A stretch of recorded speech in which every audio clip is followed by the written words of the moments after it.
ನಾನು ರಾಜಕೀಯಕ್ಕೆ ಹೋಗಿದ್ರು ಕೂಡ ರಾಜಕಾರಣ ಅಂತೂ ಮಾಮೂಲಿ ರಾಜಕಾರಣ ಮಾಡಲ್ಲ. ನಾನು ರಾಜಕಾರಣಿಗಿಂತ ರಾಷ್ಟ್ರಕಾರಣಿ ಆಗಬೇಕು ಅಂತ ನನ್ನ ಇಚ್ಛೆ. ನಾನು ಪ್ರಚಾರಕ್ಕೆ ಹೋದಂಥ ಸಂದರ್ಭದಲ್ಲಿ ಜನ ಬದಲಾವಣೆ ಬಯಸ್ತಾ ಇದ್ದಾರೆ ಅಂತ ನನಗೆ ಒಂದು ನನ್ನ ಅಂತರಾತ್ಮ ಹೇಳುತ್ತೆ. ಹಿಂದೆ ಕೂಡ ನಾನು ಈ ರಾಜಕೀಯ ಕುಟುಂಬದಲ್ಲಿದ್ದರೂ ಕೂಡ ನಾನು ರಾಜಕೀಯದಿಂದ ದೂರನೇ ಇದ್ದೆ. ಸೊ ಒಬ್ಬ ವೈದ್ಯನಿಗೆ ಕೇವಲ ಕಾಯಿಲೆಯ ಮಾಹಿತಿ ಮಾತ್ರ ಸಿಗೋದಿಲ್ಲ, ಆತನ ಸಾಮಾಜಿಕ ಹಿನ್ನೆಲೆಯೂ ಗೊತ್ತಾಗುತ್ತೆ, ಆತನ ಆರ್ಥಿಕ ಹಿನ್ನೆಲೆಯೂ ಗೊತ್ತಾಗುತ್ತೆ. ಬಿಜೆಪಿ ಪಕ್ಷದಿಂದ ನಿಮಗೆ ಆಫರ್ ಅಂತ ಬಂದಾಗ ನಿಮ್ಮ ಫಸ್ಟ್ ರೆಸ್ಪಾನ್ಸ್ ಏನಾಗಿತ್ತು? ನನ್ನ ಮೊದಲ ಪ್ರಶ್ನೆ. ಎರಡನೇ ಪ್ರಶ್ನೆ, ಈ ಹಿಂದೆ JDS ಇಂದನೂ ಆಫರ್ ಬಂದಿತ್ತಾ ನಮ್ಮ ಪಕ್ಷ ಸೇರ್ಕೊಳ್ಳಿ? ಬಿಕಾಸ್ ಆಫ್ಕೋರ್ಸ್ ಇದು ನಿಮ್ಮ ಕುಟುಂಬದ ಪಕ್ಷನೇ, ಬಟ್ ಸ್ಟಿಲ್. ಮಂಜುನಾಥ್, ಇದು ಯಾರು ಇದು ಓನರ್ ಅಂತ ಹೇಳಿದರು, ಆಸ್ಪತ್ರೆ ಓನರು. ನಾನು ಹೇಳಿದೆ ಇದು ಸರ್ಕಾರ ಓನರು, ಬಟ್ ಇಲ್ಲಿ ನಾನು ನಿರ್ದೇಶಕರು ಅಂತ. ಸೊ ಹಾಗಾಗಿ ಏನಾದರೂ ಆರೋಗ್ಯ ಕ್ಷೇತ್ರದಲ್ಲಿ ನ್ಯಾಷನಲ್ ಸ್ಟೇಜಲ್ಲಿ ಒಂದು ದೊಡ್ಡ ಭೂಮಿಕೆ ಸಿಗ್ಬೋದು, ಅಂದರೆ ಯಾವುದಾದ್ರೂ ಒಂದು ರೆಸ್ಪಾನ್ಸಿಬಿಲಿಟಿ ಸಿಕ್ಕಿದರೆ ನಾವು ದೇಶಕ್ಕೆ ಒಂದು ಸಣ್ಣ ಕೆಲಸ ಮಾಡ್ಬೋದು. Do you think that you are too good to be a politician? ಏಕೆಂದರೆ ಹಿಂದೆ ಎಲ್ಲ ಏನಾಗ್ತಾ ಇತ್ತು, ಮಂತ್ರಗಳು ಕೆಲಸ ಮಾಡ್ತಾ ಇದ್ವು ಹಿಂದೆ, ನಂತರ ಯಂತ್ರಗಳು ಕೆಲಸ ಮಾಡೋಕ್ಕೆ ಶುರುವಾಯಿತು, ಈಗ ತಂತ್ರಗಳು ಕೆಲಸ ಮಾಡೋಕ್ಕೆ ಶುರುವಾಗಿದೆ.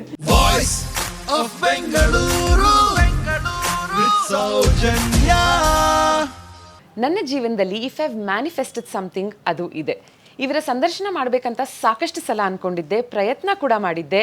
ಆದರೆ 2024ನೇ ಇಸ್ವಿಯಲ್ಲಿ ಇದಕ್ಕೆ ಕಾಲ ಕೂಡಿ ಬಂತು. ಸೊ ಈ ಲೋಕಸಭಾ ಚುನಾವಣೆಗೆ ದೇಶದೆಲ್ಲೆಡೆ ಕಾವೇರಿದೆ. 543 MP ಸೀಟ್ಸ್ಗಳು ಸ್ಪರ್ಧಿಸ್ತಾ ಇರುವಂಥವರು ಸಾಕಷ್ಟು ಜನ. ಅದರಲ್ಲಿ ಶಕ್ತಿವಂತರಿದ್ದಾರೆ, ಯುಕ್ತಿವಂತರಿದ್ದಾರೆ, ಧೈರ್ಯವಂತರೂ ಇದ್ದಾರೆ. ಆದರೆ ಎಲ್ಲದರ ಜೊತೆ ಹೃದಯವಂತರೂ ಆಗಿರುವಂಥ ಬೆಂಗಳೂರು ಗ್ರಾಮಾಂತರ ಕ್ಷೇತ್ರದ ಈ ಬಾರಿಯ ಅಭ್ಯರ್ಥಿ, ಬಿಜೆಪಿಯ ಅಭ್ಯರ್ಥಿ, ನಮ್ಮೆಲ್ಲರ ನೆಚ್ಚಿನ ಡಾಕ್ಟರ್ CN ಮಂಜುನಾಥ್ ರವರು ನಮ್ಮ ಜೊತೆಗಿದ್ದಾರೆ. ಸರ್ ನಮಸ್ತೆ. ನಮಸ್ತೆ. Thank you very much. ನನ್ನ ಮೊದಲ ಪ್ರಶ್ನೆ ಸರ್ ನಿಮಗೆ, ನೀವು ವೈದ್ಯರಾಗಿದ್ದವರು, ಸಾಕಷ್ಟು ಜನ ನಿಮ್ಮನ್ನು ನೋಡೋಕ್ಕೆ ಬಂದಿದ್ದಾರೆ ಈವರೆಗೆ, ಸಾವಿರಾರು ಜನ, ಲಕ್ಷಾಂತರ ಜನ. ಈಗ ನೀವೇ ಜನರ ಹತ್ರ ಹೋಗ್ತಾ ಇದ್ದೀರಾ, ಈ ಅನುಭವ ಹೇಗಿದೆ? ಅಂದರೆ ನಾನು ದೀರ್ಘಾವಧಿ ವೈದ್ಯಕೀಯ ವೃತ್ತಿಯಲ್ಲಿ ಹೃದ್ರೋಗ ತಜ್ಞನಾಗಿ ಮತ್ತು ಜಯದೇವ ಹೃದ್ರೋಗ ಆಸ್ಪತ್ರೆಯ ನಿರ್ದೇಶಕನಾಗಿ ಸುಮಾರು 18 ವರ್ಷ ನಾನು ಸೇವೆಯನ್ನು ಸಲ್ಲಿಸಿದ್ದೇನೆ. ಆವಾಗ ನನ್ನ ಸುತ್ತ ರೋಗಿಗಳು ಮುತ್ಕೋತಾ ಇದ್ದರು, ಇವಾಗ ಜನ ಮುತ್ಕೋತಾ ಇದ್ದಾರೆ. ಸೊ ಹೀಗಾಗಿ ಅಂದರೆ ಅದು ಕೂಡ ಜನಸೇವೆನೇ, ವೈದ್ಯಕೀಯ ಕ್ಷೇತ್ರ ಕೂಡ ಜನಸೇವೆನೇ, ಇದು ರಾಜಕೀಯ ಕ್ಷೇತ್ರ ಕೂಡ ಜನಸೇವೆನೇ. ಸೊ ಆದರೆ ಪ್ಲ್ಯಾಟ್ಫಾರಮ್ ಬೇರೆ ಇದೆ. ಸೊ ಹೀಗಾಗಿ ಅಂದರೆ ಎಷ್ಟೋ ಸರಿ ಏನಾಗುತ್ತೆ, ಒಂದೊಂದು ಸರಿ ನಾವು ದೇವ್ರ ಹತ್ರ ಹೋಗ್ತೀವಿ, ಅಂದರೆ ಇನ್ನು ಕೆಲವು ಬಾರಿ ದೇವ್ರು ನಮ್ಮ ಹತ್ರ ಬರ್ತಾನೆ. ಸೊ ಆ ರೀತಿ ಅನುಭವ. ಓಕೆ. ಸೊ ರಾಜಕೀಯ ಕುಟುಂಬದವರೇ ಆಗಿದ್ರು ಕೂಡ ನೀವು ಪಾಲಿಟಿಕ್ಸಿಂದ ಬಹಳ ದೂರ ಉಳಿದಿದ್ರಿ.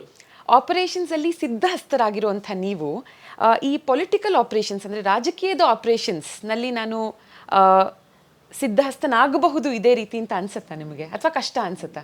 ಅಲ್ಲ, ಏನಾಗುತ್ತೆ ಅಂದರೆ ಯಾವುದೇ ಒಂದು ಕ್ಷೇತ್ರ ಆಗ್ಬೋದು, ನಮ್ಮ ಮನಸ್ಥಿತಿ, ಮನಸ್ಥೈರ್ಯ ಮತ್ತು ನಮ್ಮ ಬದ್ಧತೆ ಮತ್ತು ನಮ್ಮ ಶಿಸ್ತು ಯಾವುದಾದ್ರು ಒಂದು ಕ್ಷೇತ್ರದಲ್ಲಿದ್ದರೆ ಅದನ್ನು ನಾವು ಬೇರೆ ಕ್ಷೇತ್ರಕ್ಕೂ ವರ್ಗಾವಣೆ ಮಾಡ್ಕೋಬೋದು. ಯಾಕೆಂದರೆ ನಾನು ಮೊದಲಿಂದಲೂ ಕೂಡ ಜನಸಾಮಾನ್ಯರ ಜೊತೆನೇ ಒಡನಾಟ ಮಾಡ್ಕೊಂಬಂದಿದ್ದೇನೆ. ಸೊ ನಾನು ವೈದ್ಯನಾಗಿ ನಿರ್ದೇಶಕನಾಗಿ ಕೆಲಸ ಮಾಡ್ತಕ್ಕಂಥ ಸಂದರ್ಭದಲ್ಲಿ ನಾನು ಕೇವಲ ನನ್ನ ಕೊಠಡಿಯಲ್ಲೇ, ನನ್ನ ಏರ್ ಕಂಡೀಷನ್ ರೂಮಲ್ಲೇ ಕೂತು ಕೆಲಸ ಮಾಡಿಲ್ಲ. ನಾನು ಬಹುಶಃ ನಾನು ಪ್ರತಿದಿನ ಆಸ್ಪತ್ರೆಯಲ್ಲಿ 5,000 ಸ್ಟೆಪ್ಸ್ ನಡೀತಾ ಇದ್ದೆ. ನಾನು ಒಟ್ಟು 10,000 ಸ್ಟೆಪ್ಸು, ಅದರಲ್ಲಿ 5,000 ಸ್ಟೆಪ್ಸ್ ಆಸ್ಪತ್ರೆಯಲ್ಲೇ ನಡೀತಾ ಇದ್ದೆ. ಆಸ್ಪತ್ರೆಯಲ್ಲೂ ಕೂಡ ನಾನು ಯಾವಾಗಲೂ ಕಾರಿಡಾರ್ಸಲ್ಲಿ ಹೊರರೋಗಿಗಳ ವಿಭಾಗ ಮತ್ತು ವಾರ್ಡಲ್ಲಿ ಓಡಾಡೋದು, ಕ್ಯಾತ್ ಲ್ಯಾಬಲ್ಲಿ ಕೆಲಸ ಮಾಡೋಂಥದ್ದು. ಸೊ ಹೀಗಾಗಿ ಹೇಳೋದೇ ಆದರೆ ನಂದು ಆಸ್ಪತ್ರೆಯಲ್ಲಿ ದಿನ ಜನತಾ ದರ್ಶನನೇ ನಡೀತಾ ಇತ್ತು. ಕರೆಕ್ಟ್. ಸೊ ಹಾಗಾಗಿ ನನಗೆ ಈ ಜನರ ಒಡನಾಟ ಏನು ಹೊಸದಲ್ಲ. ಬಟ್ ಆದರೆ ರಾಜಕೀಯ ಅಂದರೆ ನೀವು ಹೇಳಿದಾಗೆ ಬೇರೆ ಬೇರೆ ಸಮಸ್ಯೆಗಳಿರುತ್ತೆ. ಇಲ್ಲಿ ಬೇರೆ ಬೇರೆ ತಂತ್ರಗಳಾಗ್ಬೋದು, ಬೇರೆ ಬೇರೆ ರೀತಿಯ ದೃಷ್ಟಿಕೋನ ಆಗ್ಬೋದು. ಸೊ ಈ ರೀತಿ ಆಗುತ್ತೆ. ಅಂದರೆ ಕ್ರಮೇಣ ಪ್ರತಿಯೊಂದಕ್ಕೂ ಒಂದು ಹೊಂದಾಣಿಕೆಯ ಸಮಯ ಅಂತ ಇರುತ್ತೆ, ಅಕ್ಲಮಟೈಸೇಷನ್ ಪೀರಿಯಡ್ ಅಂತ ಇದೆಯಲ್ಲ. ಸೊ ಈಗ ಅಕ್ಲಮಟೈಸ್ ಆಗಿದೆ. ಅಂದರೆ ಹಿಂದೆ ಕೂಡ ನಾನು ಈ ರಾಜಕೀಯ ಕುಟುಂಬದಲ್ಲಿದ್ದರೂ ಕೂಡ ನಾನು ರಾಜಕೀಯದಿಂದ ದೂರನೇ ಇದ್ದೆ. ಆದರೆ ಅದನ್ನು ನಾವು ದೂರದಿಂದನೇ ನೋಡ್ತಾ ಇದ್ದೆ, ಹತ್ರದಿಂದಲೂ ನೋಡ್ತಾ ಇದ್ದೆ, ದೂರದಿಂದಲೂ ನೋಡ್ತಾ ಇದ್ದೆ, ಬಟ್ ಅದನ್ನು ನಾನು ಅಂಟಿಸ್ಕೊಂಡಿರಲಿಲ್ಲ. ಸೊ ಇವಾಗ ಹಾಸ್ಪಿಟಲ್ಸಲ್ಲಿ ಕೆಲಸ ಮಾಡಬೇಕಾದ್ರೆ ಹೇಗಿದ್ದೀರಾ ಅಂತ ನೀವು ಪೇಷಂಟ್ನ ಕೇಳಿದ್ರೆ ಆರೋಗ್ಯದ ಸಮಸ್ಯೆಗಳನ್ನ ಮಾತ್ರ ಹೇಳೋರು. ಇವಾಗ ನೀವು ಜನಗಳ ಬಳಿ ಹೋಗಿ ಇನ್ನು ಮುಂದೆ ಹೇಗಿದ್ದೀರಾ ಅಂದರೆ ಎಲ್ಲ ಥರದ ಸಮಸ್ಯೆನ ಹೇಳ್ತಾರೆ, ಎಲ್ಲ ಥರದ ಸಮಸ್ಯೆಗೆ ಪರಿಹಾರ ಕೊಡೋದಕ್ಕೆ ರೆಡಿ ಆಗಿರಬೇಕಾಗುತ್ತೆ. ಸೊ ನೀವೇ ಹೇಳ್ದಾಗೆ ಜನರ ಸೇವೆ ನಿಮಗೆ ಹೊಸದಲ್ಲ ಸರ್, ಆದರೆ MP ಆಗಿ ಆಯ್ಕೆ ಆದರೆ ಜನರಿಗೆ ನೀವು ಕೊಡುವಂಥ ಆಶ್ವಾಸನೆ ಏನು? ನಿಮ್ಮ ಕ್ಷೇತ್ರದ ಜನರಿಗೆ ನಿಮ್ಮ ವಿಷನ್ ಏನು? ಈಗ ನಾವು ರೋಗಿಯನ್ನು ನಾವು ಚಿಕಿತ್ಸೆ ಕೊಡ್ತಕ್ಕಂಥ ಸಂದರ್ಭದಲ್ಲಿ ಆತನ ರೋಗ ಅಥವಾ ರೋಗಕ್ಕೆ ಸಂಬಂಧಪಟ್ಟ ವಿಚಾರವನ್ನು ಮಾತ್ರ ನಾವು ಮಾಹಿತಿಯನ್ನು ಸಂಗ್ರಹಿಸಲ್ಲ. ಅವನ ಆರ್ಥಿಕ ಹಿನ್ನೆಲೆಯೂ ನಮಗೆ ಗೊತ್ತಾಗುತ್ತೆ, ಆತನ ಸಾಮಾಜಿಕ ಹಿನ್ನೆಲೆಯೂ ಗೊತ್ತಾಗುತ್ತೆ. ಅವ್ರು ಹೇಳ್ತಾರೆ, ನಮಗೆ ಮನೆಯಲ್ಲಿ ಈ ಥರ ಸಮಸ್ಯೆ ಇದೆ, ಅಥವಾ ನಮ್ಮ ಊರಲ್ಲಿ ಬೆಳೆ ಬೆಳೆದಿದ್ವಿ, ಈಗ ಅದಕ್ಕೆ ಬೆಲೆ ಸಿಗ್ತಾ ಇಲ್ಲ, ಅಥವಾ ಏನೋ ಪೈರು ಕೊಚ್ಚೋಯ್ತು, ಅಥವಾ ಪೈರೇ ಬಂದಿಲ್ಲ, ಬಿಸಿಲು ಈ ಸರಿ ಮಳೆ ಆಗಿಲ್ಲ. ನಂತರ ಬಿಲ್ ಪೇಮೆಂಟ್ ಮಾಡತಕ್ಕಂಥ ಸಂದರ್ಭದಲ್ಲಿ ನಮಗೆ ಹಲವಾರು ಆರ್ಥಿಕ ಸಮಸ್ಯೆ ಇದೆ. ಸೊ ಒಬ್ಬ ವೈದ್ಯನಿಗೆ ಕೇವಲ ಕಾಯಿಲೆಯ ಮಾಹಿತಿ ಮಾತ್ರ ಸಿಗೋದಿಲ್ಲ, ಆತನ ಸಾಮಾಜಿಕ ಹಿನ್ನೆಲೆಯೂ ಗೊತ್ತಾಗುತ್ತೆ, ಆತನ ಆರ್ಥಿಕ ಹಿನ್ನೆಲೆಯೂ ಗೊತ್ತಾಗುತ್ತೆ. ಅಂದರೆ ಇವಾಗ ನಾವು ಸಂಸದರಾಗಿ ಕೆಲಸ ಮಾಡತಕ್ಕಂಥ ಸಂದರ್ಭದಲ್ಲಿ ಅಥವಾ ಜನಪ್ರತಿನಿಧಿಯಾಗಿ ಕೆಲಸ ಮಾಡತಕ್ಕಂಥ ಸಂದರ್ಭದಲ್ಲಿ ಹಲವಾರು ಸಮಸ್ಯೆಗಳನ್ನ ಆಲಿಸಬೇಕಾಗುತ್ತೆ. ಸೊ ಬಹಳ ಮುಖ್ಯವಾಗಿದ್ದು ಒಬ್ಬನಿಗೆ ಅಂದರೆ ಕೇಳಿಸಿಕೊಳ್ಳುವ ತಾಳ್ಮೆ ಇರಬೇಕಾಗುತ್ತೆ. ನೀವು ಕೇಳಿಸ್ಕೊಂಡ್ರೆ ಸಮಸ್ಯೆಗೆ ಪರಿಹಾರ ಸಿಕ್ಕೇ ಸಿಗುತ್ತೆ. ಸೊ ಆ ರೀತಿ ನಾವು ಕೆಲಸ ಮಾಡಬೇಕಾಗುತ್ತೆ. ಅಂದರೆ ಸಕಾರಾತ್ಮಕ ಭಾವನೆಗಳು ಕೂಡ ಇರಬೇಕಾಗುತ್ತೆ. ಹಲವಾರು ಸಮಸ್ಯೆಗಳು ಹೇಳ್ತಾರೆ ಜನ, ಸೊ ಅದು ಪ್ರತಿಯೊಂದು ಸಮಸ್ಯೆಗೆ ಪರಿಹಾರ ಕಂಡುಹಿಡಿತಕ್ಕಂಥ ಮನಸ್ಥಿತಿ ಇರಬೇಕಾಗುತ್ತೆ. ಅಂದರೆ ನಾನು ನಿರ್ದೇಶಕನಾಗಿ ಕೆಲಸ ಮಾಡ್ತಕ್ಕಂಥ ಸಂದರ್ಭದಲ್ಲಿ ಈ ಮೇಲ್ನೋಟಕ್ಕೆ ಆಯಿತು ಅಭಿವೃದ್ಧಿ ಆಗಿದೆ, ಅದು ಡಾಕ್ಟರ್ ಮಂಜುನಾಥ್ ಅವರ ಅವಧಿ ಅದು ಸುವರ್ಣ ಯುಗ ಹಾಗೆ ಅಂತ ಹೇಳ್ತಾರೆ. ಸೊ ಬಟ್ ಆದರೆ ನಾನು ಬಂದಂಥ ಎಲ್ಲ ಸರ್ಕಾರಗಳು ನನ್ನ ಕಾರ್ಯವೈಖರಿಯನ್ನು ಮೆಚ್ಚಿಕೊಂಡಿದೆ. ಮತ್ತು ಈ ಸರ್ಕಾರಿ ವ್ಯವಸ್ಥೆಯಲ್ಲಿ to survive successive governments, to survive 7 chief minister, it's not a joke. Correct. So ಅದರರ್ಥ ಅದನ್ನೆಲ್ಲ ಸರಿ ತೂಗಿಸಿಕೊಂಡು ಹೋಗುವಂಥ ಸಾಮರ್ಥ್ಯ ಇದೆ. Okay okay. ಹಾಗೂ BJP ಪಕ್ಷದಿಂದ ನಿಮಗೆ ಆಫರ್ ಅಂತ ಬಂದಾಗ ನಿಮ್ಮ ಫಸ್ಟ್ ರೆಸ್ಪಾನ್ಸ್ ಏನಾಗಿತ್ತು? ನನ್ನ ಮೊದಲ ಪ್ರಶ್ನೆ. ಎರಡನೇ ಪ್ರಶ್ನೆ, ಈ ಹಿಂದೆ JDS ಇಂದನೂ ಆಫರ್ ಬಂದಿತ್ತಾ ನಮ್ಮ ಪಕ್ಷ ಸೇರ್ಕೊಳ್ಳಿ? ಬಿಕಾಸ್ ಅಫ್ಕೋರ್ಸ್ ಇದು ನಿಮ್ಮ ಕುಟುಂಬದ ಪಕ್ಷನೇ, ಬಟ್ ಸ್ಟಿಲ್. ಇಲ್ಲ, ನನಗೆ ಆ್ಯಕ್ಚುಲಿ ಈ ರಾಜಕೀಯಕ್ಕೆ ಬಂದಿದ್ದು ಆಕಸ್ಮಿಕ. ಸೊ ಯಾವಾಗಲೂ ನನ್ನನ್ನು ಒಂದು ಯಾವುದೇ ಪಕ್ಷ ನಮ್ಮ ಪಕ್ಷಕ್ಕೆ ಬನ್ನಿ ಅಂತ ಹೇಳ್ತಾ ಇರಲ್ಲ. ಯಾಕೆಂದರೆ ನಾನು ನನ್ನ ಕ್ಷೇತ್ರದಲ್ಲಿ ಒಂದು ಅಭೂತಪೂರ್ವ ಸಾಧನೆ ಮಾಡಿದಂಥ ಸಂದರ್ಭದಲ್ಲಿ ಎಲ್ಲ ಜನ ಕೂಡ ಅದೇ ಕ್ಷೇತ್ರದಲ್ಲಿ ನನ್ನನ್ನು ನೋಡಲಿಕ್ಕೆ ಇಷ್ಟಪಡ್ತಾರೆ. ಕರೆಕ್ಟ್. ಸೊ ನನಗೆ ಏನಾಯಿತು, ಜನವರಿ 31 ನಾನು ನಿವೃತ್ತಿಯಾದೆ. ನಿವೃತ್ತಿ ಆದ ನಂತರ ಎಲ್ಲ ಕಡೆ ಸನ್ಮಾನಗಳು, ಬೆಂಗಳೂರಲ್ಲಿ, ಮೈಸೂರಲ್ಲಿ, ಕಲಬುರಗಿನಲ್ಲಿ, ಬೇರೆ ಬೇರೆ ಕಡೆಯಿಂದ ಆಹ್ವಾನಗಳು. ಈ ಸನ್ಮಾನ ಆದಂಥ ಅಂದರೆ ವೃತ್ತಿಯಿಂದ ನಿವೃತ್ತಿ ಆದಮೇಲೆ ಸನ್ಮಾನಗಳು ಆದಂಥ ಸಂದರ್ಭದಲ್ಲಿ ಆ ಸಮಾರಂಭಗಳಲ್ಲಿ ಕೆಲವರು ಹೇಳಲಿಕ್ಕೆ ಶುರು ಮಾಡಿದರು, ನಿಮ್ಮ ಸಾಧನೆ, ನಿಮ್ಮ ಸುಧಾರಣೆಗಳು ಕೇವಲ ಈ ಕ್ಷೇತ್ರಕ್ಕೆ ಮಾತ್ರ, ಕರ್ನಾಟಕಕ್ಕೆ ಮಾತ್ರ ಸೀಮಿತ ಆಗಿರಬಾರ್ದು, ರಾಷ್ಟ್ರಮಟ್ಟದಲ್ಲಿ ಯಾಕೆ ನಿಮ್ಮ ಕೊಡುಗೆ ಕೊಡಬಾರ್ದು ಅನ್ನುವುದನ್ನು ಬಹುಶಃ ಜನರೇ ಒಂದು ಹೇಳಲಿಕ್ಕೆ ಶುರು ಮಾಡಿದರು. ಬಹುಶಃ ನನ್ನನ್ನು ಇವತ್ತು ರಾಜಕೀಯಕ್ಕೆ ತಂದಿರೋದು ಜನ, ನನ್ನ ಹಿತೈಷಿಗಳು ಜನ. ನಂತರ ಹಲವಾರು ಸ್ನೇಹಿತರು ಬೇರೆ ಬೇರೆ ರಾಜ್ಯಗಳಿಂದ, ಕೇರಳ ಆಗ್ಬೋದು, ಮಧ್ಯಪ್ರದೇಶ ಆಗ್ಬೋದು, ಒರಿಸ್ಸಾ ಆಗ್ಬೋದು, ತಮಿಳ್ನಾಡು ಆಗ್ಬೋದು, ಡೆಲ್ಲಿ ಆಗ್ಬೋದು, ಇಲ್ಲ ಈಗ ನೀವು ಒಂದು ಸರ್ಕಾರಿ ಸ್ವಾಯತ್ತ ಸಂಸ್ಥೆಯನ್ನು ಪಂಚತಾರ ಖಾಸಗಿ ಆಸ್ಪತ್ರೆ ಮಟ್ಟಕ್ಕೆ ಬೆಳೆಸಿದ್ದೀರಾ, ಮತ್ತು ಈ ರೀತಿ ಬದಲಾವಣೆ ಸರ್ಕಾರಿ ವ್ಯವಸ್ಥೆಯಲ್ಲಿ ನಮ್ಮ ದೇಶದಲ್ಲಿ ಇಲ್ಲ. ಯಾಕೆಂದರೆ ಸುಮಾರು ಈ ರೀತಿ ಒಂದು ಸರ್ಕಾರದ ವ್ಯವಸ್ಥೆಯಲ್ಲಿ 5% ಪ್ರಗತಿ ತೋರಿಸೋದು ಬಹಳ ಕಷ್ಟ. ಅಂಥ ಸಂದರ್ಭದಲ್ಲಿ ನನ್ನ ಅವಧಿಯಲ್ಲಿ 500ರಷ್ಟು ಪ್ರಗತಿ ಆಯಿತು. ಇದಕ್ಕೆ ಲಂಡನ್ ಸ್ಕೂಲ್ ಆಫ್ ಎಕನಾಮಿಕ್ಸ್ ಮೆಚ್ಚುಗೆ ವ್ಯಕ್ತಪಡಿಸಿದೆ, leadership of Singapore, Indian institute of management ಹೇಳಿದೆ, ಡಾಕ್ಟರ್ ಮಂಜುನಾಥ್ ಅವರ ಮಾಡಲ್ಲು ಅಥವಾ ಜಯದೇವ ಆಸ್ಪತ್ರೆ ಮಾಡಲ್ಲು ಇಡೀ ದೇಶಕ್ಕೆ ಮಾದರಿಯಾಗಿದೆ ಅಂತ. ಮತ್ತು ಪಾರ್ಲಿಮೆಂಟ್ರಿ ಸ್ಟ್ಯಾಂಡಿಂಗ್ ಕಮಿಟಿ ಒಂದು ವಿಸಿಟ್ ಮಾಡಿ, ಅವರು ಎಲ್ಲ ಆಸ್ಪತ್ರೆಯನ್ನು ವಿಸಿಟ್ ಮಾಡಿ ನಮ್ಮ ಕಾರ್ಯವೈಖರಿ ನೋಡಿ ಅಥವಾ ಬದಲಾವಣೆ ರಿಫಾರ್ಮ್ಸ್ ಎಲ್ಲ ನೋಡಿ, ಮಂಜುನಾಥ್ ಇದು ಯಾರು ಇದು ಓನರ್ ಅಂತ ಹೇಳಿದರು, ಆಸ್ಪತ್ರೆ ಓನರು. ನಾನು ಹೇಳಿದೆ, ಇದು ಸರ್ಕಾರ ಓನರು, ಬಟ್ ಇಲ್ಲಿ ನಾನು ನಿರ್ದೇಶಕರು ಅಂತ. ಸೊ ಹೀಗಾಗಿ ಈ ರೀತಿ ಆ, ಈ ರೀತಿ ವ್ಯಾಖ್ಯಾನ ಆಯ್ತದು. ಸೊ ಕೊನೆಗೆ ನನಗೆ ಯಾವುದೇ ಒಂದು ಪಕ್ಷ ಆಹ್ವಾನ ಮಾಡಿರಲಿಲ್ಲ.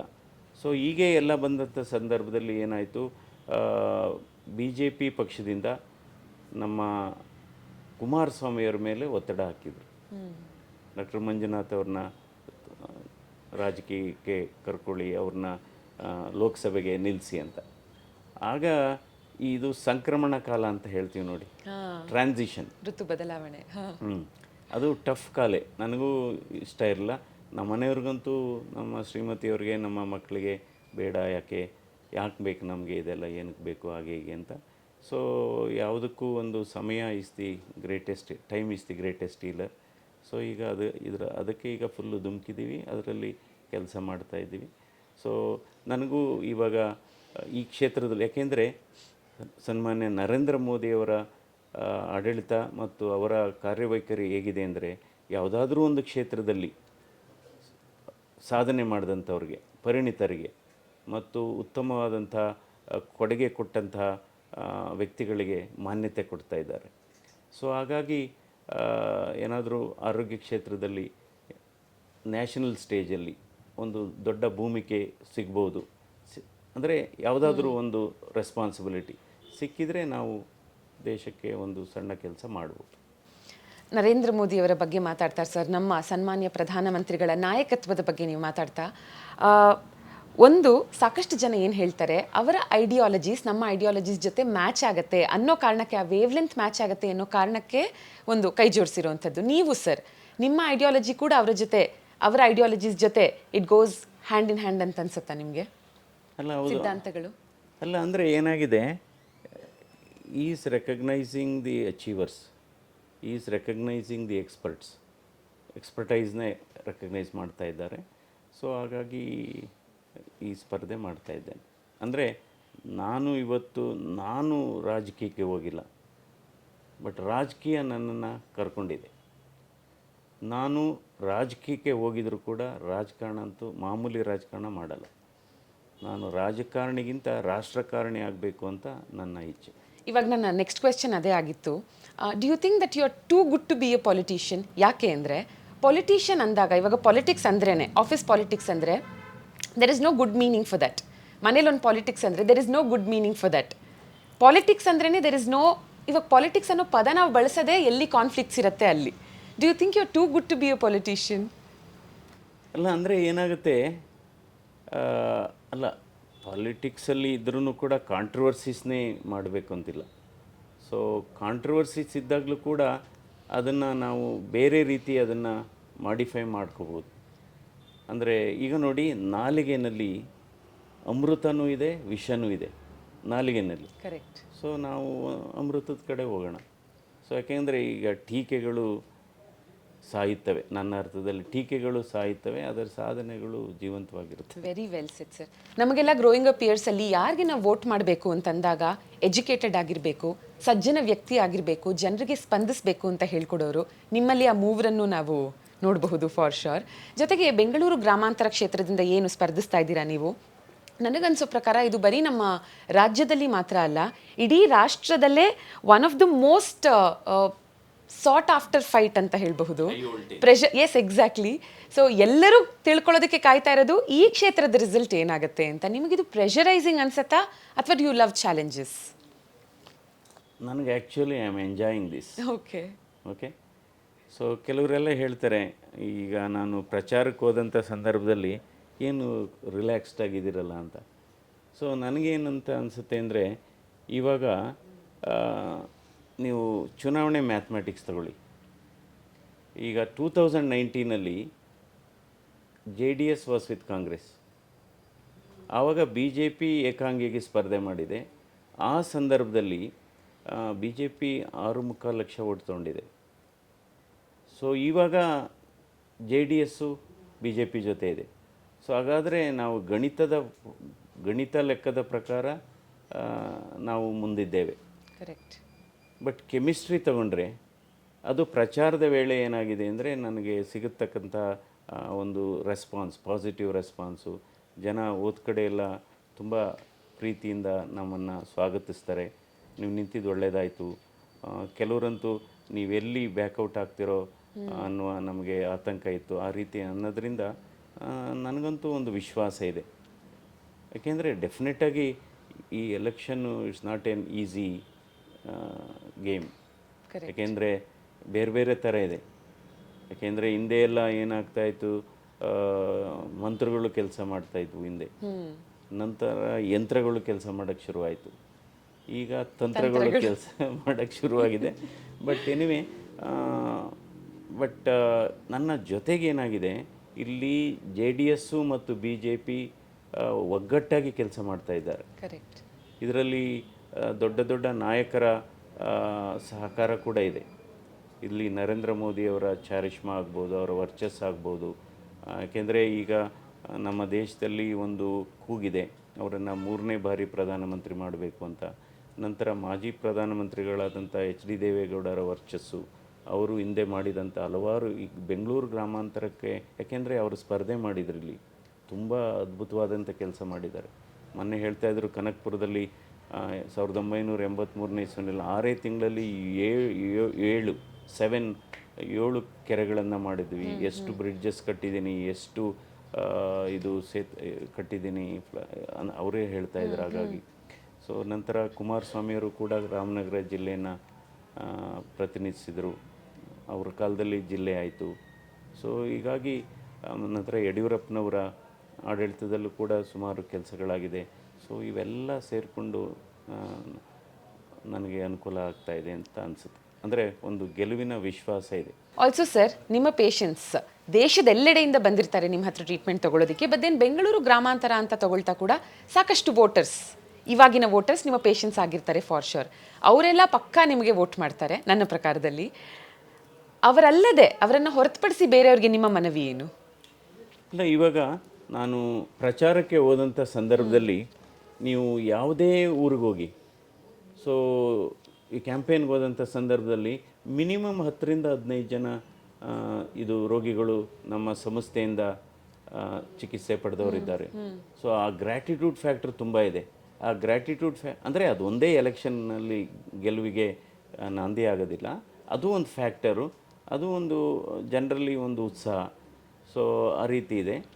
ಸೊ ಮತ್ತು ಆ ಗ್ರ್ಯಾಟಿಟ್ಯೂಡ್ ಫ್ಯಾಕ್ಟ್ರ್ ಜೊತೆಗೆ ಬೇರೆಯವರು ಕೂಡ, ಅಂದರೆ ಏನಾಯಿತು, ನಾನು ಸುಮಾರು ಈ ರಾಜ್ಯದಲ್ಲಿ ಆಲ್ಮೋಸ್ಟ್ 90% ಜನರಿಗೆ ನಾನು ಪರಿಚಿತನಾಗಿದ್ದೇನೆ.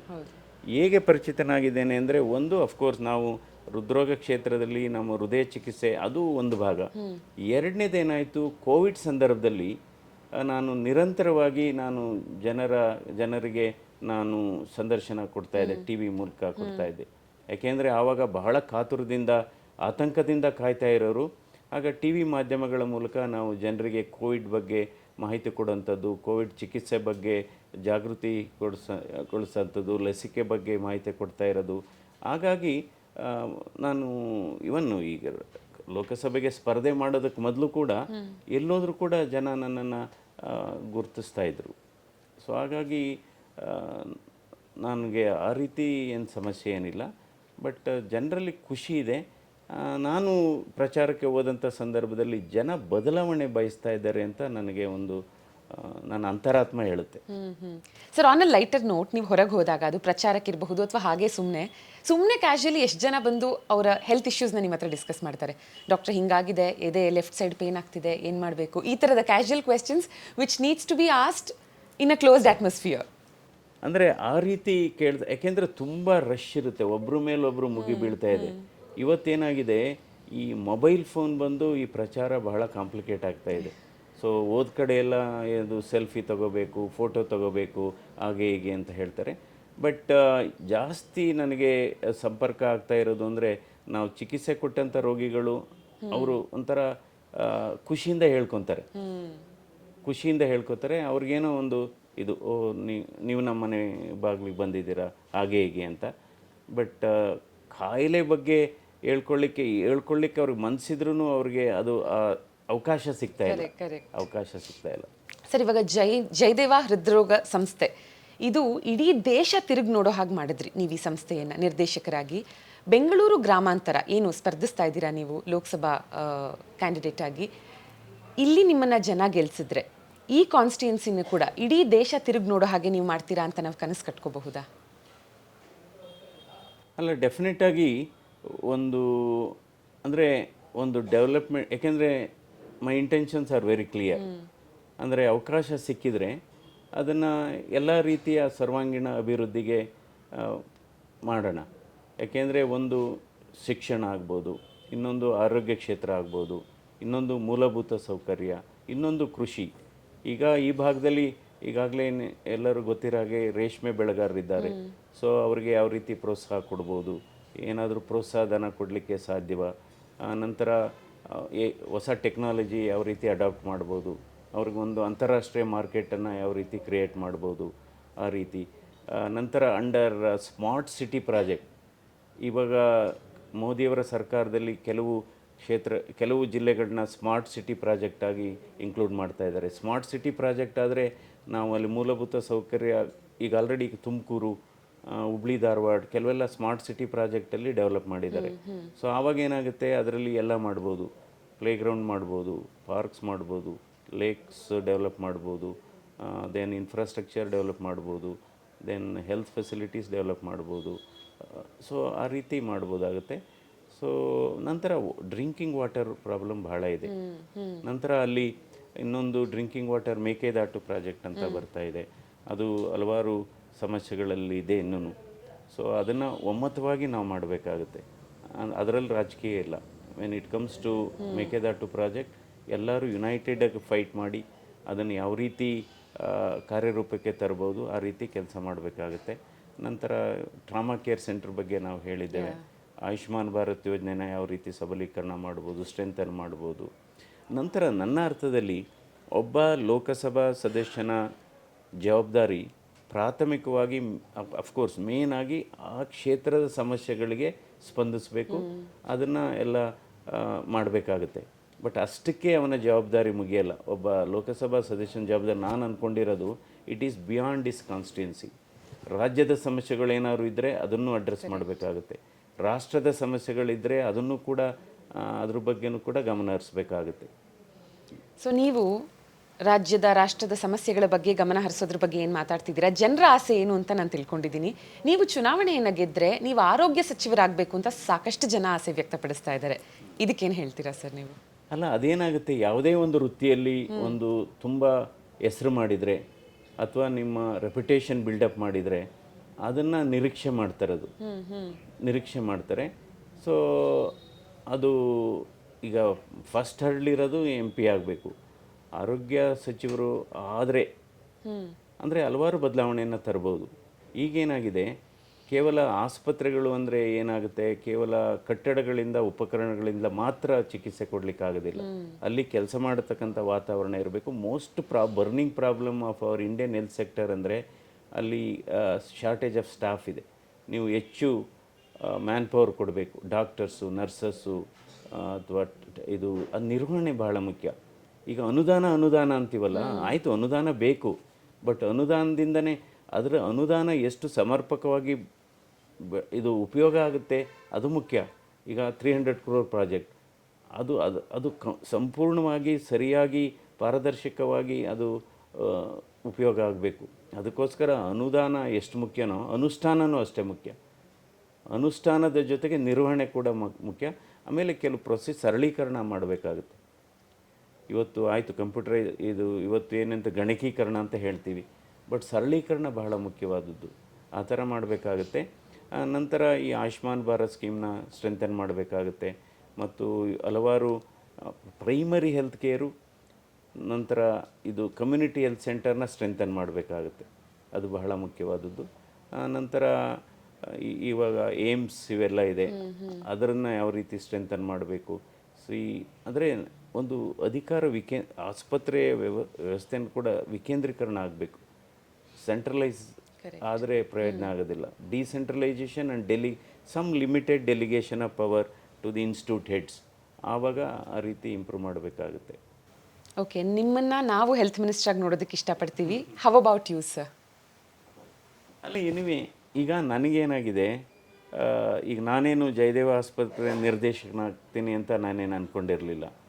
So let me take as it comes. Okay, ಅಂದರೆ ತುಂಬ ಆಸೆನೂ ಇಟ್ಕೋಬಾರ್ದು. ಕರೆಕ್ಟ್.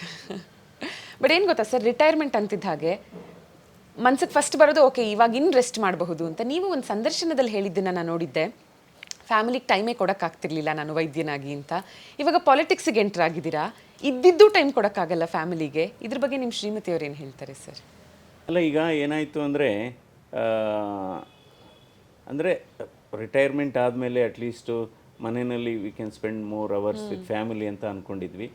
ಸೊ ಇವಾಗ ಆದ್ರೂ ಟೈಮ್ ಮಾಡ್ಕೋಬೋದು. ಸೊ ಅಂದರೆ ಪಾಲಿಟಿಕ್ಸ್ ಅಂದರೆ 365 ಡೇಸು ಏನು ಮಾಡೋ ಅವಶ್ಯಕತೆ ಇಲ್ಲ ಅಂದ್ಕೊಂಡಿದ್ದೀನಿ ನಾನು. ಮಧ್ಯ ಮಧ್ಯ ಬ್ರೇಕ್ ತಗೋಬೋದು ಅಂತ ಅನ್ಕೊಂಡಿದ್ದೀರಾ ಸರ್? ಓಕೆ. ಸೊ ನಿಮ್ಮ ಸೆಕೆಂಡ್ ಇನ್ನಿಂಗ್ಸ್ ಸ್ಟಾರ್ಟ್ ಮಾಡ್ತಿದ್ದೀರಾ, ಹೌಸ್ ದ ಜೋಶ್ ಸರ್? ಅಲ್ಲ, ಸೆಕೆಂಡ್ ಇನ್ನಿಂಗ್ಸು ಅಂದರೆ ಇಟ್ ಈಸ್ ಡಿಫ್ರೆಂಟ್. ಅಂದರೆ ನೋಡಿ, ಇದು ನಾವು ಪ್ರಚಾರಕ್ಕೆ ಹೋದಂಥ ಸಂದರ್ಭದಲ್ಲಿ ಆ ಆತ್ಮೀಯತೆ ಇದೆಯಲ್ಲ, ಅಂದರೆ ಜನ ನಿಮ್ಮನ್ನ ವಿಶ್ ಮಾಡೋದು, ಅಥವಾ ಅವ್ರ ಮನೆಗೆ ಕರ್ಕೊಂಡೋಗಿ ಊಟ ಕೊಡೋದು, ಅಥವಾ ಜ್ಯೂಸ್ ಕೊಡೋದು, ಅಥವಾ ಇದು ನೀರು ಕೊಡೋದು, ಅಂದರೆ ಆ ಆತ್ಮೀಯತೆಗೆ ಬೆಲೆ ಕಟ್ಟೋಕ್ಕಾಗೋದಿಲ್ಲ. ಈ ನೋಡಿ, ಈ ಉರಿ ಬಿಸಿಲಲ್ಲಿ 3 hours 4 hours ಕಾಯ್ತಾರಲ್ಲ, ಅದು ನಮ್ಮ ಮನಸ್ಸಲ್ಲಿ ಇರಬೇಕು. ಆ ಸಂದರ್ಭದಲ್ಲಿ ಅವರು ನಮಗೋಸ್ಕರ ಅವ್ರಿಗೆ ಯಾವುದೋ ಒಂದು ಅಜೆಂಡಾ ಏನಿಲ್ಲ, ಏನೋ ಒಂದು ಓಟ್ ಹಾಕಬೇಕು, ಏನೋ ಡಾಕ್ಟರ್ ಮಂಜುನಾಥ್ ಅವರು ಬಂದಿದ್ದಾರೆ ಅವ್ರನ್ನ ನೋಡಬೇಕು. ಸೊ ಆ ಕೃತಜ್ಞತೆಯನ್ನು ನಾವು ಯಾವಾಗಲೂ ನಮ್ಮ ಮನಸ್ಸಲ್ಲಿ ಇಟ್ಕೋಬೇಕಾಗುತ್ತೆ. ನಮ್ಮ ಮನೆ ಬಾಗಿಲಿಗೆ ಬಂದಾಗ ಅವ್ರನ್ನ ಮಾತಾಡಿಸ್ಬೇಕು ನಾವು, ಕರೆಕ್ಟ್. ಅವ್ರ ಸಮಸ್ಯೆಗಳನ್ನು ಕೇಳಬೇಕು. ನೋಡಿ, ಅವ್ರಿಗೆ ಯಾವುದೂ ಇಲ್ಲ, ಕಾಮನ್ ಮ್ಯಾನ್ ಇದ್ದಾರಲ್ಲ, ಅವ್ರಿಗೆ ಯಾವುದು ವೈಯಕ್ತಿಕವಾದ ಅಜೆಂಡಾ ಇಲ್ಲ ಪಾಪ. ಅವರು ಅದು ಮನಸ್ಸಿಗೆ ನಾಟುತ್ತೆ. ಅವರು they are such a innocent people. ಅವರಂಥ ಮುಗ್ಧರು ಯಾರೂ ಇಲ್ಲ. ಆ ಮುಗ್ಧರನ್ನು ನಾವು ಅಡ್ಡದಾರಿಗೆ ಎಳಿಬಾರ್ದು. ಆ ಮುಗ್ಧರನ್ನು ನಾವು ನಮ್ಮ VIP ಗಳಾಗಿ ಸ್ವೀಕರಿಸಬೇಕು. ಸರ್, ನಿಮ್ಮ ಈ ಇನ್ನಸೆನ್ಸ್, ಜನರ ಮೇಲಿನ ಪ್ರೀತಿ, ನೀವು ಜನರು ಕೊಟ್ಟಿರುವಂಥ ಆಶ್ವಾಸನೆ, ನಿಮ್ಮ ವಿಷನ್, ಇದೆಲ್ಲ ನೋಡಿದಾಗ ತುಂಬ ತುಂಬ ತುಂಬ ಖುಷಿ ಆಗುತ್ತೆ. ನಿಮ್ಮಂಥವ್ರನ್ನ ಗೆಲ್ಲಿಸದೆ ಇನ್ನು ಯಾರನ್ನ ಗೆಲ್ಲಿಸ್ಬೇಕಾಗತ್ತೆ ನಾವು? ನಿಮ್ಮಂಥವ್ರನ್ನ ಗೆಲ್ಲಿಸ್ಬೇಕು to see the future of India bright ಆಗಿ. ಏನು ನಮ್ಮ ಆಸೆ ಇದೆ, ನಮ್ಮ ಕನಸುಗಳಿದೆ, ಬರೀ ಕನಸನ್ನು ಕಟ್ಕೊಂಡ್ರೆ ಸಾಲದು.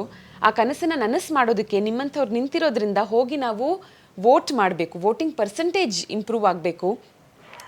ಅನ್ಫಾರ್ಚುನೇಟ್ಲಿ ಸರ್, ಬೆಂಗಳೂರಂತ ಅಫ್ಕೋರ್ಸ್ ನೀವು ಗ್ರಾಮಾಂತರದಿಂದ ನಿಂತಿದ್ರು, ಮೋಸ್ಟ್ ಆಫ್ ದ ಟೈಮ್ಸ್ ನೀವು ನೋಡಿದ್ರೆ ಸಿಟಿ ಲಿಮಿಟ್ಸಲ್ಲಿ ವೋಟಿಂಗ್ ಪರ್ಸೆಂಟೇಜ್ ತುಂಬ ತುಂಬ ಕಡಿಮೆ ಇದೆ. ಸೊ ಜನ ಹೆಚ್ಚೆಚ್ಚು ಬಂದು ವೋಟ್ ಮಾಡಬೇಕು. ಅದಕ್ಕೆ ನಿಮ್ಮದೊಂದು ಮನವಿ ದಯವಿಟ್ಟು. ಈಗ ಏನಾಗಿದೆ, ನೀವು ಹೇಳಿದ ಸತ್ಯ. ಈಗ ಗ್ರಾಮಾಂತರದಲ್ಲಿ ಪರ್ಸೆಂಟೇಜ್ ಆಫ್ ಪೋಲಿಂಗ್ ಜಾಸ್ತಿ ಆಗುತ್ತೆ, ಆದರೆ ನಗರ ಪ್ರದೇಶದಲ್ಲಿ ಪೋಲಿಂಗ್ ಕಡಿಮೆ ಆಗುತ್ತೆ. ಇದೇನಾಗಿದೆ, ಏಪ್ರಿಲ್ 26 ಅವತ್ತು ಶುಕ್ರವಾರ. ಈಗ ನಮ್ಮ ನಗರ ಪ್ರದೇಶದಲ್ಲಿ ಅವರ ಮನೋಭಾವ ಹೇಗಿದೆ ಅಂದರೆ, ವೀಕೆಂಡ್ ಕಾನ್ಸೆಪ್ಟು ಗುರುವಾರ ರಾತ್ರಿಯಿಂದಲೇ ಶುರುವಾಗುತ್ತೆ, ಲಾಂಗ್ ವೀಕೆಂಡ್. ಅದರಿಂದ ನಾವು ಎಲ್ಲ ನಮ್ಮ ಮತದಾರರಿಗೆ, ಅದರಲ್ಲೂ ಈ ನಗರ ಪ್ರದೇಶದ ಮತದಾರರಲ್ಲಿ ನಮ್ಮ ಮನವಿ ಏನಂದರೆ, ಅಟ್ಲೀಸ್ಟ್ ಈ ವೀಕೆಂಡು ಏಪ್ರಿಲ್ 26 ವೀಕೆಂಡನ್ನು you keep it for voting. You just keep this weekend to vote for BJP, to vote for doctor CN Manjunath and to vote for democracy. So ಅದರಿಂದ ನಾನು ಹೇಳ್ತೇನೆ, ನೀವೆಲ್ಲ ಈಗೆಲ್ಲ ಅಪಾರ್ಟ್ಮೆಂಟ್ ಹೋದಂಥ ಸಂದರ್ಭದಲ್ಲಿ ಒಳ್ಳೊಳ್ಳೆ ಲಾನ್ ಇದೆ ಅವ್ರಿಗೆ ನಡಿಲಿಕ್ಕೆಲ್ಲ. ಅದಕ್ಕೆ ವಾಕಿಂಗ್ ಚೆನ್ನಾಗಿ ಮಾಡಿ ಅಂತ ಹೇಳ್ತೀನಿ ನಾನು. ಹೇಗಿದ್ರು ಮಾಡ್ತಿದ್ರಿ, ಯಾಕೆಂದರೆ ನೀವೇನಾದರೂ ಒಂದು 45 minutes ವಾಕ್ ಮಾಡಿದರೆ ನಿಮ್ಮ ಲೈಫ್ ಸ್ಪ್ಯಾನು 10 years ಜಾಸ್ತಿ ಆಗುತ್ತಂತೆ. ಅದಕ್ಕೆ ಅವ್ರಿಗೆ ತಮಾಷೆಯಾಗಿ ಹೇಳಿದ್ದೀನಿ ನಾನು, ನೋಡಿ ವಾಕಿಂಗಲ್ಲಿ ಮೆನಿ ಟೈಪ್ಸ್ ಇದೆ. ನೀವು ಡಾಕ್ಟ್ರ್ ಹೇಳೋದಕ್ಕೆ ಮೊದಲೇ ವಾಕಿಂಗ್ ಮಾಡಿದರೆ ಅದು ಮಾರ್ನಿಂಗ್ ವಾಕ್ ಆಗುತ್ತೆ. ನೀವು ಡಾಕ್ಟ್ರ್ ಹೇಳಿದ ಮೇಲೆ ವಾಕಿಂಗ್ ಮಾಡಿದರೆ ಅದು ವಾರ್ನಿಂಗ್ ವಾಕ್ ಆಗುತ್ತೆ. ಸೊ ನೀವು ಗಂಡ ಹೆಂಡತಿ ಜೊತೆ ವಾಕಿಂಗ್ ಮಾಡಿದರೆ ಅದು ಡಾರ್ಲಿಂಗ್ ವಾಕ್ ಆಗುತ್ತೆ.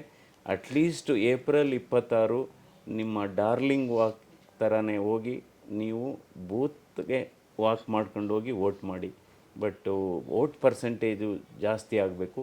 ಯಾಕೆಂದರೆ ಅದರ್ವೈಸ್ ಏನಾಗುತ್ತೆ, ಸುಮ್ಮನೆ ಎಲೆಕ್ಷನ್ ಆದ ನಂತರ ಮಾತಾಡಿ ಪ್ರಯೋಜನ ಇಲ್ಲ. ಸೊ ಅವ್ರಿಗೆ ರಿಕ್ವೆಸ್ಟ್ ಮಾಡಿದ್ದೀವಿ, spare that particular weekend for to celebrate the festival of democracy. ಸರಿಯಾದ ಅಭ್ಯರ್ಥಿಗೆ ವೋಟ್ ಮಾಡಲಿಲ್ಲ ಅಂದರೆ ಎಲೆಕ್ಷನ್ ರಿಸಲ್ಟ್ಸ್ನ ನಂತರ ಮಾರ್ನಿಂಗ್ ವಾಕ್ ಆಗುತ್ತೆ. ಸೊ ಸರಿಯಾದ ಅಭ್ಯರ್ಥಿಗೆ ವೋಟ್ ಮಾಡಬೇಕು. ಸರ್, ನನ್ನ ಕೊನೆಯ ಪ್ರಶ್ನೆ, ನಿಮ್ಮ ಕುಟುಂಬದಲ್ಲಿ ಮುಖ್ಯಮಂತ್ರಿಗಳನ್ನು ನೋಡಿದ್ದೀರಾ, ಪ್ರಧಾನಮಂತ್ರಿಗಳನ್ನ ನೋಡಿದ್ದೀರಾ, ಮಿನಿಸ್ಟರ್ಸ್ನ ನೋಡಿದ್ದೀರಾ. ನೀವು ರಾಜಕೀಯ ಪ್ರವೇಶ ಮಾಡ್ತೀರಾ ಅಂದಾಗ ಅವರೆಲ್ಲರ ರೆಸ್ಪಾನ್ಸ್ ಏನಿತ್ತು? ಎಸ್ಪೆಷಲಿ ನಮ್ಮ ಮಾಜಿ ಪ್ರಧಾನಮಂತ್ರಿಗಳಾದಂಥ ದೇವೇಗೌಡ ಸರ್ ಅವರಿಂದ ಏನೇನು ನಿಮಗೆ ಟಿಪ್ಸ್ ಅಂತ ಏನಾದರೂ ಸಿಕ್ತಾ? ನೀವೇನಾದರೂ ಕೇಳಿದ್ರಾ? ಇಲ್ಲ, ಅವರಿಗೆ ಮೊದಲು ನಾನು ರಾಜಕೀಯಕ್ಕೆ ಬರೋದು ಇಷ್ಟ ಇರಲಿಲ್ಲ.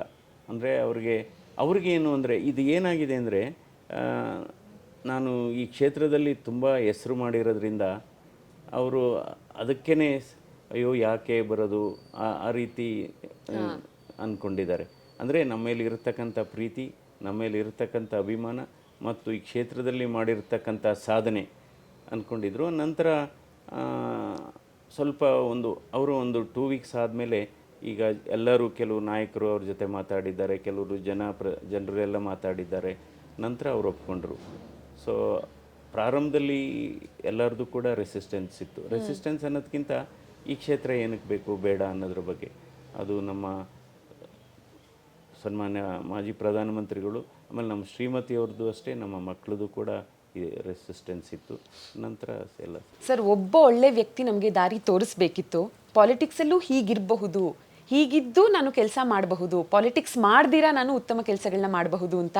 ಐ ಆಮ್ ವೆರಿ ಶ್ಯೂರ್ ನೀವು ಆ ದಾರಿಯನ್ನು ತೋರಿಸ್ತೀರಾ ನಮಗೆ ಅಂತ. And many many many people will follow. Lastly ಇದನ್ನು ಕೇಳದೆ ನಾನು ಇಂಟರ್ವ್ಯೂ ಮುಗಿಸೋದಕ್ಕಾಗೋದೇ ಇಲ್ಲ. ಆ್ಯಸ್ ಅ ಡಾಕ್ಟರ್, ನೀವು ನಿಮ್ಮ ಹಾರ್ಟ್ ಹೆಲ್ತ್ ಬಗ್ಗೆ ಹೇಗೆ ಗಮನ ಹರಿಸ್ತೀರಾ? ನಮಗೂ ಒಂದಷ್ಟು ಟಿಪ್ಸ್ಗಳನ್ನು ಕೊಟ್ಟರೆ it will be very helpful. ಅಲ್ಲ, ಒಂದು ಏನಾಗುತ್ತೆ, ಒಳ್ಳೆ ಹೆಲ್ತ್ ಇಟ್ಕೋಬೇಕಾದ್ರೆ ಫಸ್ಟು ಪ್ರತಿದಿನ ಒಂದು 10,000 ಸ್ಟೆಪ್ಸ್ ನಡಿಬೇಕು.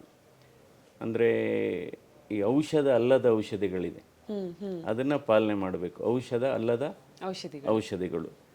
ಮೊದಲನೇದು ಅಂದರೆ ಸನ್ಲೈಟಲ್ಲಿ ಸ್ವಲ್ಪ ಹೊತ್ತು ನಡಿಬೇಕು, ವ್ಯಾಯಾಮ ಮಾಡಬೇಕು. ನಂತರ ಮಧ್ಯ ಅಪರೂಪಕ್ಕೆ ಉಪವಾಸ ಮಾಡಬೇಕಾಗುತ್ತೆ.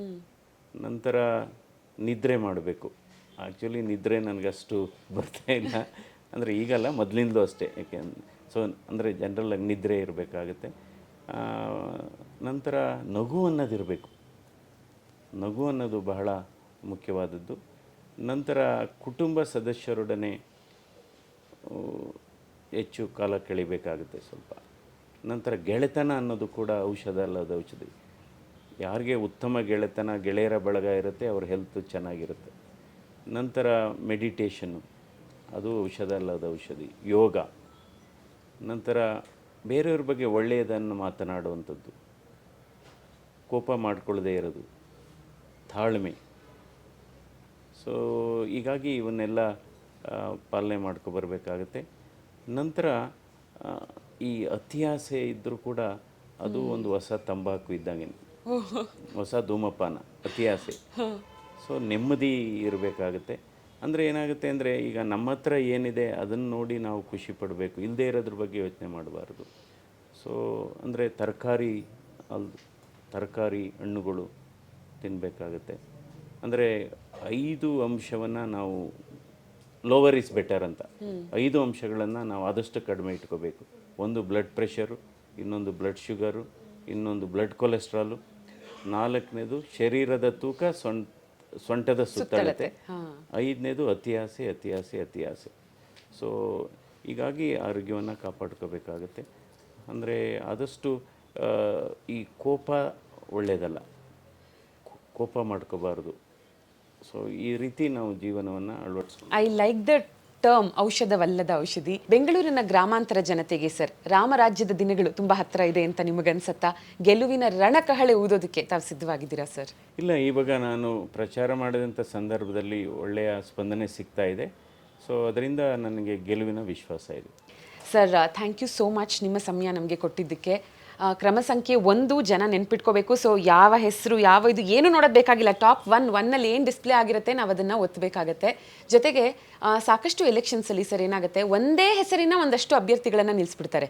ಸೊ ನಾವು ಗಮನದಲ್ಲಿ ಇಟ್ಕೋಬೇಕಾಗಿರೋದು, ಈ ಬಾರಿ ಬೆಂಗಳೂರು ಗ್ರಾಮಾಂತರ ಅಂತ ಬಂದಾಗ ಕ್ರಮ ಸಂಖ್ಯೆ 1 ಕಮಲದ ಗುರುತು ಡಾಕ್ಟರ್ CN ಮಂಜುನಾಥ್. ಈ ಮೂರನ್ನ ನೆನ್ಪಿಟ್ಕೊಂಡು ನಿಮಗೆ ಮತ ಚಲಾಯಿಸಬೇಕು ಏಪ್ರಿಲ್ 26ನೇ ತಾರೀಕು. ಕರೆಕ್ಟ್ ಅಲ್ವಾ ಸರ್? ಎಸ್ ಸರ್, ಬಹಳ ಧನ್ಯವಾದಗಳು. ಥ್ಯಾಂಕ್ ಯು ಸರ್ ನಿಮ್ಮ ಸಮಯಕ್ಕೆ and all the very best sir ಎಲೆಕ್ಷನ್ಸ್ಗೆ.